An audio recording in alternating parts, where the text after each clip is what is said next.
of week 2 of pre-season testing. Two-time world champion Fernando Alonso, still part of the McLaren setup, caused a bit of a stir in the pit lane, along with fellow F1 alumni Esteban Gutierrez. They witnessed new boy Lando Norris set the fastest lap time of the day, 1 minute 17.709 on the softest C5 compound tyre. A hydraulic pressure issue in the morning saw Norris's McLaren take a ride on the low loader back to the pits. And after setting that top time late in the day, the British rookie again brought out the red flags. Ferrari Charles Leclerc also had technical problems, with a cooling issue restricting his SF90 to only 29 laps in the morning session. Red Bull's Pierre Gasly went the furthest, pushing his Honda-powered RB15 136 grueling laps. Kevin Magnussen completed 131 for Haas before the checkered flag fell, and other Centurions were Toro Rosso's Alex Albon and George Russell, whose 119 laps were more than the Williams team managed in the whole of week 1. 99 laps for driver 99, Antonio Giovinazzi. The Italian finished week 1 with his Alfa Romeo static on the track, but fared better today, finishing P5 in the standings. Mercedes again refused to set the leaderboard ablaze, the team trialling a new aero package, among many other things. Lewis Hamilton concentrated on long-run pace in the morning, and Valtteri Bottas sat out most of the afternoon, the Finn barely making it out of the pit lane before pulling up with a technical problem. He completed just 7 laps.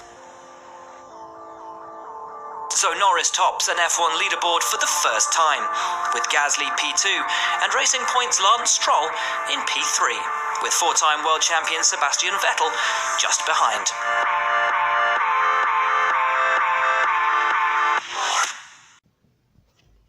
Week 2 of testing for some drivers who sat out yesterday. Things were certainly heating up for McLaren as they experienced déjà vu in the morning.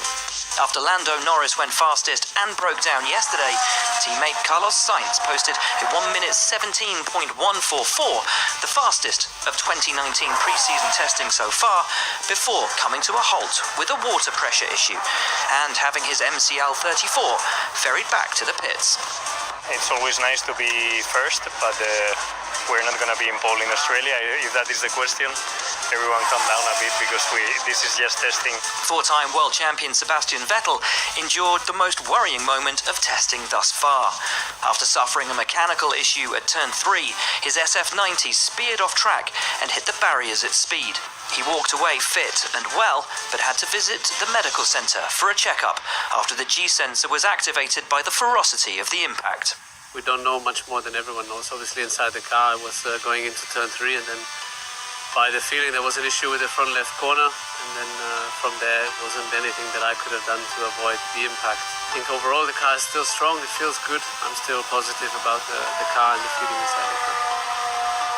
Sergio Perez of Racing Point left it late to set his fastest lap, a 1:17.842 that left him second fastest, just ahead of Vettel, whose early time of 1 minute 18.195 was good enough for third. Kimi Raikkonen was close behind in fourth in his Alfa Romeo with a 1:18.209, with Romain Grosjean going for pace late in the day, finishing fifth fastest with a time of 1 minute 18.330 for Haas. As temperatures in the afternoon edged closer towards what the teams can expect at the Spanish Grand Prix in May, the drivers piled on the laps as they focused on long-run pace. Despite a brief morning stoppage at the end of the pit lane, Red Bull's Max Verstappen was the first Centurion of the day, racking up 128 laps by the end of play. Not a perfect day, but still a good day. We did over 120 laps, so I think it's still a very positive day. Raikkonen was another to break the century barrier, as was Toro Rosso's Daniil Kvyat and Romain Grosjean. And as for Mercedes, Lewis Hamilton racked up 102 laps, and Valtteri Bottas finally had his day in the sun. After managing just 7 laps yesterday, he finished with 74 today in the heavily modified W10. But of the 7 drivers to go past the 100 mark, it was Carlos Sainz, the fastest man of the test, who looked to have amassed the most laps for McLaren with 130. That was until Robert Kubica came with a late burst to equal the Spaniard, giving Williams a welcome boost after their week from hell in the first test.